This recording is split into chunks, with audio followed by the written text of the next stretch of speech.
ازيكم حبايبي؟ عاملين ايه؟ وحشتوني. بصوا بقى دلوقتي انا عملت حاجه برضو كده على السريع. عملت بصوا ايه، صينيه جلاش. ايه رايكم؟ صينيه الجلاش دي جميله، عملتها بسرعه ما خدتش مني وقت وخلصتها على طول.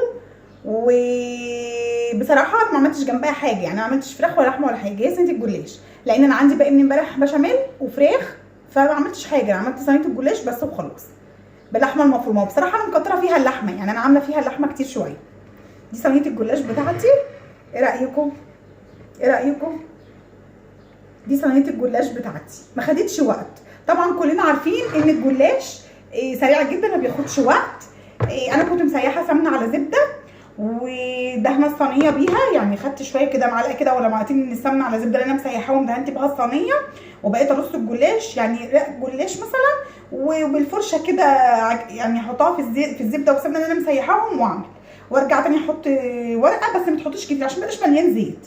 وفي النص حطيت طبقه اللحمه المفرومه بتاعتي، وكملت الوش هكذا، رقيت الجلاش فوق بعضها وخرجت الجلاش بتاعي وحطيته في الفرن. في نص التسويه كده طلعته، سقيته لبن، بس عملت عليه بيضتين كده في كوبايه لبن ورشه ملح ورشه فلفل اسمر، وسقيته ودخلته الفرن تاني. وعلى فكره هو طري، عايزه اوريهولكم بس كده.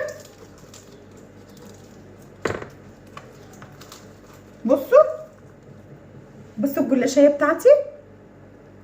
ايه رايكم بقى؟ ايه رايكم في الجلاشيه بتاعتي اهي؟ بصوا طري، كانكم بتاكلوا ساندوتش اهو. بصوا ده الجلاش بتاعي.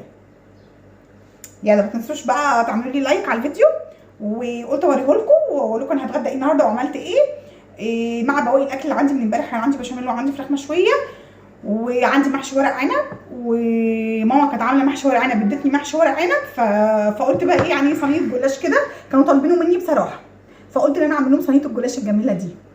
صينيه الجلاش دي بقى تستاهل منكم اللايك، ما تنسوش. باي باي، واشوفكم فيديو جديد واكله جديده وحاجه جديده وفكره جديده. باي باي.